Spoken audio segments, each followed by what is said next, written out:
গায়ের মানুষ সহজ সরল, চিটিং বাজদের মনটা গরম। কেউ বলে না ভাই ন্যায্য কথা বলার মতো একটা মানুষ চাই। আমরা ন্যায্য কথা বলার মতো একটা মানুষ চাই।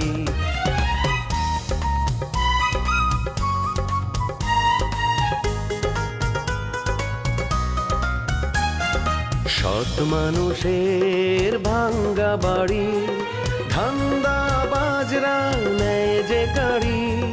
কেমন নিয়ম ভাই, উচিত কথা বলার মতো একটা মানুষ নাই।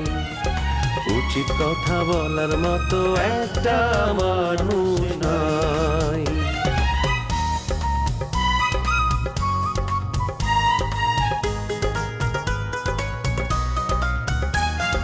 চোরের মায়ের বড় গলা, মিথ্যা দিয়ে সত্য বলা। ভদ্রলোকের ভাই এক সমাজেই বাস করে ভাই চিটার এন্ড জেন্টলম্যান। আমি ডিসিশন নিছি আনো মাইয়া লোক সংসার করতে আনো। না করলে না করবা, অত মই আগে বুঝতে লাইছি। ওই যে পাইছো না বইন পাইছো, তোমার তো এখন খুব মানে মোর মাইয়ের হার পছন্দ হবে। মোর মাইয়ে তো বিদেশটা হে, আর বিদেশ তো আইবে না। আর বই ফোন করে দিমু আনে, তোমার তালাকনামা পাঠাই দেবে আনে।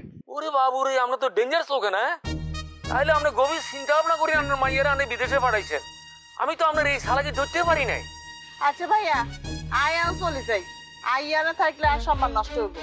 আচ্ছা ঠিক আছে নাবিজা, তুমি তো আমি তোমার লোকে পরে দেখা করতেছি কেন। আচ্ছা, আর বুলেট বাইরে কইেন হাই হাতের লগে অভিনয় করতে রাজি আছে। আচ্ছা ঠিক আছে। আরে আপনি ওর সামনে টাকাটা কেন চাইলেন? আপনি তো আমার কাছে আলাদা চাইতে পারতেন নাকি? সব ভেজাল করে দিলেন। হাঁচা কইছেন, আমি আসলে বুঝা পারি নাই। মুখ্য মানুষ তো টাকার কথা হলে চাঁদে ঠিক থাকে না। মুখ্য মানুষ সবই ঠিক আছে, কিন্তু টাকার বেলায় তো আপনাকে মুখ্য মনে হলো না আমার। শোনেন, এখন আমার ভাগ্নে 5,000 টাকা নিয়ে এসে কি বলবে আপনাকে জানেন? কি কইব? এসে বলবে যে এই নেন 5,000 টাকা, আমার জন্য পাত্রী দেখতে হবে না, আর এই বাড়ির ত্রিসীমানায় আপনাকে যেন আর কখনো না দেখি। ঠিক আছে, ঠিক এই কথাটাই এসে বলবে। তখন আপনি কি করবেন? কি করু আবার জিগায়, টাকাটা হাতে লবো আর এমনি খেতে যাবো গা। আপনার বুদ্ধিটা আসলেই হাঁটুতে। আপনি এখানে কি জন্য এসেছেন বলেন তো? এই 2 রাত্রে এক করবার লেগাইছি। তো একই যদি করবেন তাহলে টাকাটা পেয়ে চলে গেলে কি এক করতে পারবেন? হাঁচাই তো কইছেন, আমার কি করণ লাগবো? আপনি যেটা করবেন সেটা হচ্ছে আমার মেসেজে, আমার হোয়াটসঅ্যাপে আপনি পাত্রীর ছবি পাঠাবেন, কয়েকটা ছবি পাঠাবেন। ওর থেকে সিলেক্ট করে যেটা আমাদের স্ট্যান্ডার্ডের সাথে যায় আমরা পাত্রী পছন্দ করবো সেভাবে। ঠিক আছে, কিন্তু শর্ত হচ্ছে আপনি এই বাড়ির ত্রিসীমানায় আর আসবেন না। হ্যাঁ, কথা বুঝে গেছে? আপনার সাথে আমার যোগাযোগ হবে হোয়াটসঅ্যাপে, তারপর যখন মেয়ে সিলেক্ট হবে, ফাইনাল হবে, তখন গিয়ে আপনি আসবেন। ভাই সাহেব জবরদস্ত বুদ্ধি দিচ্ছেন। আমি এখন থেকে আপনি হোয়াটসঅ্যাপে এই মাইয়ার ফুটো পাঠাবো। মাগার ভাই সাহেব, এই যে ফুটো পাঠাবো ওর বাদে মাল প্যান্ডেল উপকারতে আপনি আমি আছি কেন? আমি দেবো টাকা আপনাকে। আপনার টাকা লাগলে সেটা আমি দেবো। আরে আপনি দিবেন কেমতে? আপনি তো 2 দিন লেগে পাইতে মেহমান আসতে পাইছেন। আমি আপনি ফুটো পাঠাইলাম, কাম হয়ে গেছে গা। হ্যাঁ, আমার টাকা নেই যদি আপনি ফিসলা যান গা। আমি ফিসলাবো? আপনার আমার সম্পর্কে এই ধারণা? শোনেন, আমি একজন শিল্পপতি, আমার দুলাভাই একজন শিল্পপতি। আমরা আপনার এই সামান্য টাকার জন্য আমরা ফিসলাবো না। আপনি শুধু আমাকে আমাদের লেভেল অনুযায়ী পাত্রীর সন্ধান দেন। টাকার জন্য আপনি চিন্তা করতে হবে না, আমি আছি। হাঁচা গেছেন। আসলে আমরা মুখ্য মানুষ তো অত কিছু বুঝি না। যা অসুবিধা নেই, আপনি যেমতে কইতাছেন ঠিক অমতে কাম চলবো। অন্তিকা প্রেম প্রীতি ভালোই চলতে আছে। এর ভিন্ন যে লাভলির এখন ভালো লাগতেছে না। মোর বোঝা সারা, এই প্রেম প্রীতি খেলা মোর বাড়ি থেকে কইবে না। তুমি রাস্তা মাপা, তুমি জামাই মর্যাদা আজকে তের পাবা না। রাখেন, জামাই হিসেবে আপনার বাড়িতে আর কোনোদিনও কোনো মান মর্যাদা ছিল না। ঠিক আছে, আমি আপনার মাইয়ারে এখনই ফোন করে বলতেছি যে তোমার বাপের কারণে এই সংসার টিকলো না। বলে দাও, ফোন আছে লগে, ফোন করে দাও, জানাই দাও। লাভলি হাতে খুশি হইবে, বুঝলা? মানে মানত করবে যে তুমি আর সংসার করবা না, হলে মানত দেবে। হ্যাঁ, যাও জানাই দাও, কোনো অসুবিধা নাই। তুমি হার বোঝাই আসেলা, খালি হার না, বড় সংসারে বোঝাই আসেলা, মোর কান ধরে রুচি আসেলা। ঠিক আছে, তাহলে বোঝা নামা দিতে কইয়েন, চিঠির তালাকনামা পাঠাতে কর। আমি সাইন করে দিব, আমিও নতুন সংসার করবো। হ্যাঁ তুমি জানি তুমি কি নতুন সংসার করবা, মোর জানতে পারি নাই, মোর বোঝা হয়ে গেছে, মোর জানা হয়ে গেছে, নতুন করে আর কওয়া লাগবে না। নতুন সংসার খালি আই করতাম না, আন্নে যে তলে তলে মাইয়া খুঁজতেছেন এই খবর আর কাছে আছে। আই থাকলে আনের বিয়ে করা সম্ভব না, এই জন্য আরে চোখের সামনে তুমি বিয়ে করতে চাইতেছেন, এই তো অসুবিধা নাই। আমি বিয়ে হয়ে যাবো, আনের ফতের কাটাও দূরে যেত। গেলাম।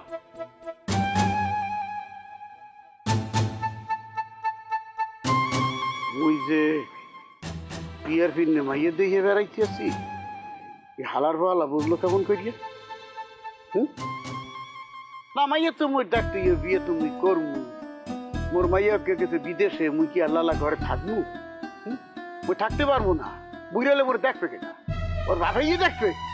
আচ্ছা ভাই সাহেব, ও কথা ছিল, বুঝা পারছেন? এই যে আমার আপনার মধ্যে সামনাসামনি দেখা না হয়ে টেকাটা দিবেন কেমতে? আরে আপনি আসলে মানে আচ্ছা এখন কি টাকা পাঠানোর জন্য সামনাসামনি আসতে হয়? কত মাধ্যম আছে না টাকা পাঠানোর, আমি সব মাধ্যমগুলো জানি, আপনাকে ওইভাবে আপনাকে টাকাটা পাঠিয়ে দেবো। আপনি টাকা নিয়ে কোনো টেনশন করবেন না, আপনি শুধু আমার ভাগ্নের জন্য একটা ভালো পাত্রের ব্যবস্থা করে দেন। চিন্তা করেন না, আপনার বাইকনা যেমন প্রিন্সের রহম, বুঝা পারছেন, আমি মাইয়া বিলিয়াম ওরম বোম্বের নায়িকার রহম, বুঝা পারছেন? টেনশন নেবেন না, সব টেনশন আমার উপর ছেড়ে দেন। এত পাম দিয়েন না, আমার ভাগ্নে কিরকম সেটা আমি খুব ভালো করেই জানি। আপনাকে যে দায়িত্ব, এই টাকাটা গুনে নিন, শুধুমাত্র মামার সম্মান রক্ষা করতে আমি আপনাকে টাকাটা দিলাম। টাকা বুঝে পেয়েছেন? ঠিক আছে, তাহলে এখন আমার কথা মন দিয়ে শুনুন, আমার জন্য মেয়ে দেখতে হবে না, কথা ক্লিয়ার? আরেকটা কথা, আপনাকে যেন আমার এই বাড়ির ত্রিসীমানা আমি না দেখি। আবার জিগায় এই ক্ষমা আপনার সামনে জিন্দিগিতে হাজির হইব না, জিন্দিগিতে আপনার বাড়ির ত্রিসীমানা আমু না, বুঝা পারছেন? আর শুনেন, আপনি যার লগে মহব্বত করেন, যার লগে পীড়িত করেন, হ্যাঁ বিয়া শান্তি করবেন, অশান্তির কোনো কিছু থাকবো না, শান্তি বজায় থাকবো, বুঝা পারছেন? আমি হলে একেরা এই কাবার মধ্যে আড্ডি উবার যেমন কত দেখি, আমি মাল পাড়ি পাইছি, আমার চিন্তা শান্তি হচ্ছে। আহি তাইলে সালাম আলাইকুম।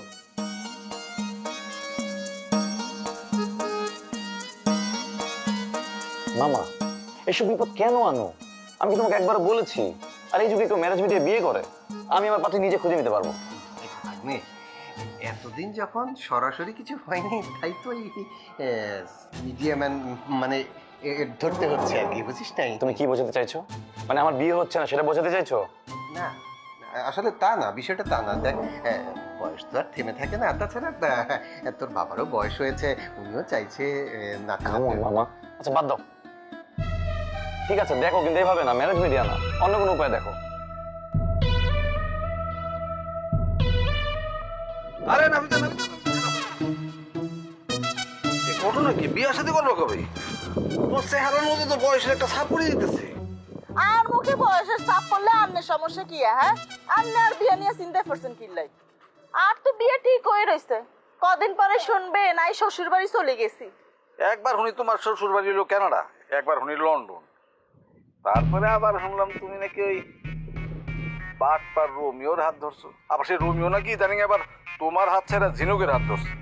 তোমাকে এই ধরাধরি ছাড়াছাড়ি মানে এই এত হিসাব দেখতে দেন আমার মাথায় গন্ডগোল দেখা দিতেছে। এই যে তোমাকে এইটা নিয়ে এত খারাপ লাগে না? না লাগে না, আন্নে তো হচ্ছে মিথ্যা কথা কনের মাস্টার, আর আন্নের তো এলাকার ব্যাকে ধরে হিড়াইতে চায়, খালি লেবু চেয়ারম্যানের ডরে কিছু কয় না। হইতে পারে না, কারণ আমি এই এলাকার সবচেয়ে সম্ভ্রান্ত ফ্যামিলির ছেলে। আমার সাথে প্রেম না করে এলাকার যত উকিন্নি ফকিন্নি পোলাবার সাথে প্রেম করো, জিদ লাগে না আমার? আন্নে তো হচ্ছে বড় হইনি রুদ, আন্নে থাকেন মামুর বাড়ি, আন্নের বাড়ি ঘর কিছু নাই। মামু যদি আন্নের আইস বাদে কায়ের ঘরের তুন বাইর করে দেয়, আন্নে তো রাস্তা হরে যাবেন, আবার বড় বড় কথা। আরে বাবা রে, বাইর করে দিব না মামা। মামার যে মেয়ে লতা, সে চলে গেছে বিদেশ। লতা নিজের মুখে মামারে বলে দিছে যে লতার যত সম্পত্তি আছে সব সম্পত্তি যেন মামা আমার নামে একদম উইল করে নিজ হস্তে একটা লেখা দিয়ে দেয়। আন্নের মামা আন্নের কসুটা দিব, আন্নের মামা একটা কানা পয়সা আন্নের দিত না, আন্নের মামারাই বালা করে চিনি। আচ্ছা আমার মামা যদি তার সমস্ত সম্পত্তি আমার লিখে দেয়, তখন কি তুমি আমার বিয়ে করবা? কো আন্নের কি তো আর বিয়ে করবো? হ্যাঁ আর বিয়ে হাঁকা হয়ে গেছে, আন্নের 100 বার কইছে, আন্নের কানে যায় না। হ্যাঁ এইটা তুমি কি পেলা?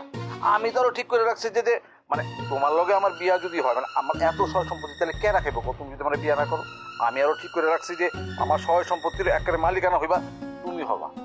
তুমি এই সমস্ত কথা কয়ে আমার কিন্তু খুব হার্ড করতেছো। ইয়ানে হার্ড অনেক কিছু নাই। আগামী মাসে আর বিয়া, আন্নারে দাওয়াত দিমু, আন্না হেড বডি খাইয়ে আসেন। কেন তোমার বিয়ে আমার খাওয়া নেবো না। তোমার লোক মনে করো দেখি আমি কিন্তু হার্ট ফেলও করতে পারি। তোমার দাওয়াত আমি প্রত্যাখ্যান করলাম। আচ্ছা ঠিক আছে, আন্নার হাত ফেলে অনেক দরকার নাই। আন্নার বিয়ে যায় যদি সিনকেট করেন আর জামাই তো আরে ভুল বুঝবো, আন্নার জানার দরকার নাই। তুমি সোনার টুকরা পোলা হারাইলা, এলাকায় এরকম সম্পদশালী পোলা কিন্তু আর একটাও নাই। আমি কি ঠিক করছিলাম জানো? তোমার একদম রাজরানী বানায় রাখবো। আরে ইয়ে করতাম আর কোয়ালের দোষ।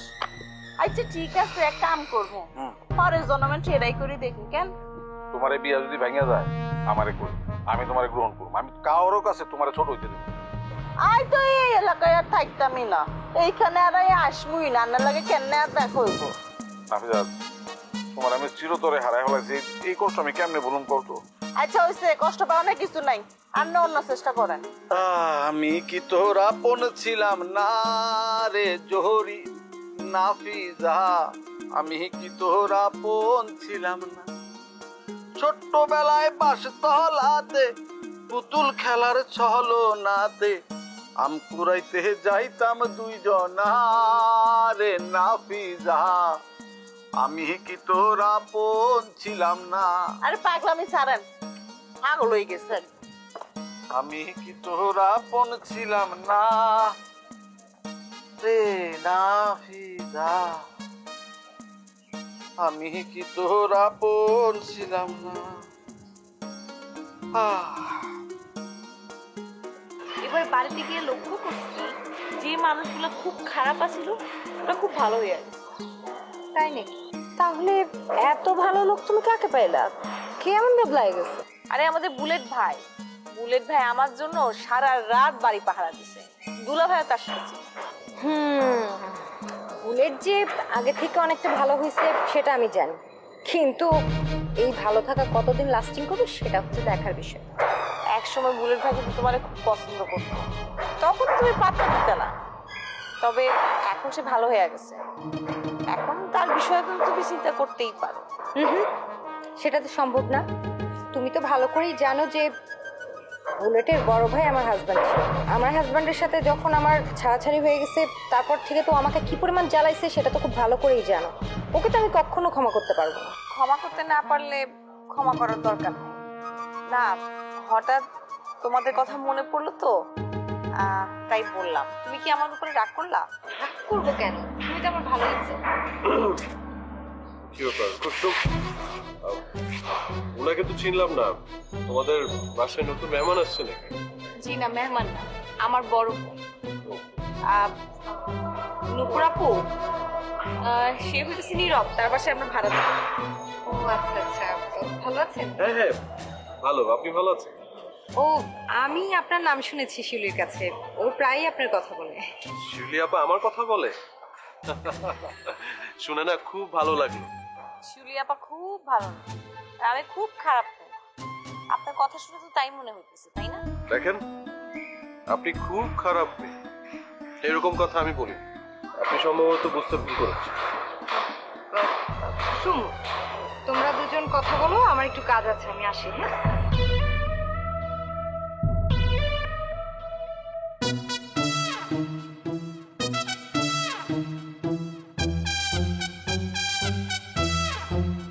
সর্বনাশ, এটা আমি কাক দেখতেছি। গরিবের বাড়িতে আত্মীয় করা কাকা, এই বাড়িটা তুমি খুঁজে বাই করলে কে বকরে? ঢাকা শহরের ম্যাপটা আমার হাতে চাইলাম, যে কোনো বাড়ি খুঁজে বের করতে আমার 10 মিনিট। কাম হারছে কি? আমি না তোমার পাত্রের খাতে ফেলা দিচ্ছিলাম। তোমার চেহারা শুরু কথাবার্তা আচার শুনে আমি তো ভাবছিলাম ডিজিটাল যুগের হাতে তুমি মার্কশিট পারবে না, কিন্তু তুমি যে ঘটনাটা ঘটে দিলে এখন তো মনে হচ্ছে তোমার মতো এরকম উন্নত জ্ঞানী লোক আমার গ্রামের মধ্যে খুঁজে দুটো বাই করা সম্ভব হবো না। তুই আমার খুশা মারলি মনে হয়। আচ্ছা জায়গা আর আসল কথা বলি, তোর বউ তোর বউরে ডাক। হ্যাঁ, আমার বউ মানে এসি খুশি? আমি আমার বউ কোনে পেলাম? এ কাকা, সত্যি করে কছি, তুমি কি ইয়ার কি ভাইজামি করার জন্য আমার বাড়ি উপরে চাও? তোর লোকে দেখা হয়েছিল তখন আসলে আমি বুঝি নাই। তুই যে তলে তলে বিয়ে করে ফেলাইছ এটা আমার সন্দেহ হয়েছিল, আমি প্রকাশও করছিলাম। কিন্তু দেখ, আমার সন্দেহটাই আজ সত্য বলে গণ্য হইল। তুমি কি খুব নামুরা খাও, মানে গান জামান যেটাই নাই চাও আবু তোমার কথা কইতে চাও। হলো তুমি আমার বাড়ির উপর আইসাও, আমার মেহমান, তোমাকে সম্মান করা আমার কর্তব্য। কিন্তু তুমি যা শুরু করছাও, এই ঘটনা যদি বাইরে ঘটলানি না, তোমাকে আমি ইচ্ছা মতো অপমান করে দিলাম। আমি বাইরে থাকলে তুই ইচ্ছা মতো অপমান করতি, তুই যেন মুখ দিয়ে কইলি আমার অপমান করার বাকিটা রাখলি কি? তুমি যে ধরনের কথাবার্তা এসে শুরু করছো না, এই ছোটখাটো অপমান তো কোনো অপমানই না। আর জায়গা বেড়া বেতা করে আর না, তুমি বাড়ি বুঝতে আইসাও, কোন উদ্দেশ্য নিয়ে আইসাও এলাকা কৌশল দেখি উনি। তোর বউ বুট চাল দিয়ে আমারে ভাইয়ের বাসা থেকে বাইর করবার পরিকল্পনা করতেছ। আচ্ছা তুই কো, আমি নূপুরের কি ক্ষতি করছি? নূপুর আমার ক্ষতি করবো না। তুমি নূপুরের বিরাট ক্ষতি করছো, এত বেশি ক্ষতি করছো যে ক্ষতির কোনো সীমা পরিসীমা নাই। আমি যদি ওইরকম বিচার করবার চাই, তাহলে তো তোমাকে স্বাভাবিকভাবে বিচার করা যাবে না। যে শুনছে না 1000 বছর আগে শুরুর খেলে ছিল, ওই যে নহা পিঠে কামাররা চোক্কা বানায়, ওই শুলের উপর তোমার বসে দেওয়া লাগবে। তোর কথা শুনে মনে হইতেছে তোর বুদ্ধিতেই তোর বই আজে বাজে কাজ করতেছে। ব্যাঠির লোক, তুমি বারবার নুপুরে কামার বউ মানা দিতে থাও। একটু মিথ্যা জিনিস বারবার করে তো সত্যি হয়ে দেবো গা। এই কথাটা যদি নুপুরের কানে যায় তাহলে ও মাইন্ড করবো না। শোনো, নুপুর মিথ্যা করে বাড়িতে ভালোভাবে আসিল, একটা শান্তির মধ্যে আসিল। কিন্তু তুমি গুটি চাল দিয়ে ষড়যন্ত্র করে মিথ্যা করে বাড়ির থেকে নুপুরে ঘরে দিছাও। আর মিতার তো খারাপ লাগছে। মিতা যদি এটার প্রতিশোধ হিসাবে তোমাকে এবার বাইর করে দেয়, এই দোষ কি নুপুরে দেওয়া দেবো? হ্যাঁ দেওয়া যাইব। তুই ওরে ডাক, আমি ওর সামনাসামনি কথা বল। তোমার আপা আমাদেরকে কথা বলার জন্য সুযোগ করে দিল, তাই না? আমি তো আপনার সাথে কথা বলতেই চাই, কিন্তু থাকি তো আপনাদের বাসায়, তাই ছাদে উঠলে যখন তখন দেখা হয়ে যায়। কথা বলতে ইচ্ছে না হইলেও কথা বলতে হয়, ভদ্রতার খাতির। আরে আরে, ভদ্রতা দেখাতে কে বলেছে? ভদ্রতা দেখায়ও না। আমি তো একজন বেঈমান, প্রতারক, ইত্যাদি ইত্যাদি, তাই না? এই, আমি আপনার বেঈমান প্রতারক কবে বলছি? আমার নামে বানায় বানায় মিথ্যা কথা বলেন, তাই না? মিথ্যা কথা একদম বলবেন না। মিথ্যা কথা আমি একদম সহ্য করতে পারি না। আপনার বলতে হবে আপনার আমি কখন বেঈমান প্রতারক কইছি, কোন স্বপ্নে আপনি আমাকে বেঈমান বলেছেন। শুধু বেঈমান না, আপনি আমাকে অনেক গালিগালাজও করেছেন, বাজে বাজে কথা বলেছেন। আপনি আমার স্বপ্নেও দেখেন? তার মানে হলো আপনি আমার নিয়ে আজে বাজে চিন্তা করেন, এই কারণে আমার স্বপ্ন দেখছেন। ব্যাপারটা আসলে ভালো না, এই লক্ষণটা খুবই খারাপ। আর শুনেন, আপনি মনে করেন না যে আপনি বাস্তবে যেমন স্বপ্ন ওরকম না, আপনি সেম। স্বপ্ন আপনি কঠিন, আরো বেশি কঠিন। কিভাবে আমার কঠিন মনে হইলো? আপনি আমার কলার চেপে ধরছেন, রাগের বশে আমার গালে আপনি কষে একটা থাপ্পড় মারছেন। বেশ করছি। স্বপ্নে শিক্ষা পাইছেন না, বাস্তবেও শিক্ষা পাবেন। আমার কথায় খুব মজা পাইতেছেন, তাই না? মজা পাওয়ার মধ্যে কথা বলে মজা তো একটু নিব। যাই হোক, আপনি আমার স্বপ্নে দেখতেছেন, কথাটা আমি পজিটিভ ভাবেই নিই। আসি।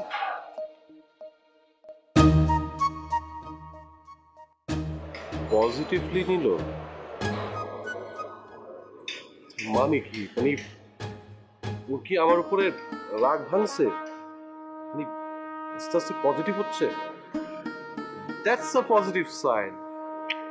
এবার চালাই যেত। ঠিক আছে, নুপুরে ডাকলি নাসবো। ওকে তোমার মতো আর মান সম্মান জ্ঞান নাই, মানে অপরিষ্কার করে কথা বলছি। তোমার যদি বেশি দরকার থাকে তুমি শিলু করে বাড়িতে যাও, আমি তোমার হাতে অন্য দেওয়া। মানে তুই বিয়ে কইরে বউ অন্যের বাড়িতে রাখছস, তোর কি শরম লজ্জা নাই? রহমান কাকা, তুমি কিন্তু আবার পায়ের রক্ত মাথা তুলে দিতে একটু মিথ্যা বারবার বলে বলে তুমি সত্য বলা হইতে চাও। তোমার এই ধরনের কথাবার্তা আমি কিন্তু একদম পছন্দ করতেছি না। তুমি শিলিগুড়ি বাড়ি যাও, আমি তোমার হাতে দেবো। তোর লগে যাই তুই হইলি নাটের গুরু, তোকে দুইজনের মুখোমুখি করতে হইব। তারপর রিমাইন্ডে নিলে তোকে সব খবর ততর করে বেরিয়ে যায়। কি করে তুমি আবার কোশ্চিন আসবো না কানবো বুঝতেছি না। কাকা, আমাদের দুজনে রিমান্ডে নেওয়ার মতো ক্ষমতা তোমার আছে? তোমার তো দূরের কথা, তোমার বাপ দাদা 14 গোষ্ঠীর নাই। হলো বয়স কিন্তু তোমার মেলা হয়েছে। এই বুড়া বয়সে হাইতে পোলাপনের তো মার খাও না, মার খালি কিন্তু অজ্ঞান হয়ে যাবে, জ্ঞান কিন্তু ফিরবে না। তুই আমারে কইলি আমি তোর বাসার মেহমান, তুই তো আপ্যায়ন করলি না, তুই আবার আমারে ধমক দিয়ে কথা কইতেছ। এত ছোট লোক তুই কেমনে হইলি? তোরা তো এলাকার মান সম্মান সব ধুলে মিশিয়ে দিতেছ। ওরে কি যন্ত্রণা এসে বললো। আচ্ছা ঠিক আছে, লক করে বসে থাকো, আমি তোমার দিকে তা বানান নিয়ে আসি। আরে না না না, এখানকার তো আমি খাবো না, তুই আমারে বাইরে নিয়ে চাকো। দেখো শুনতে বাবুরে। আচ্ছা ঠিক আছে, নাও যাই, তোমাকে আগে বিদায় করে দিই।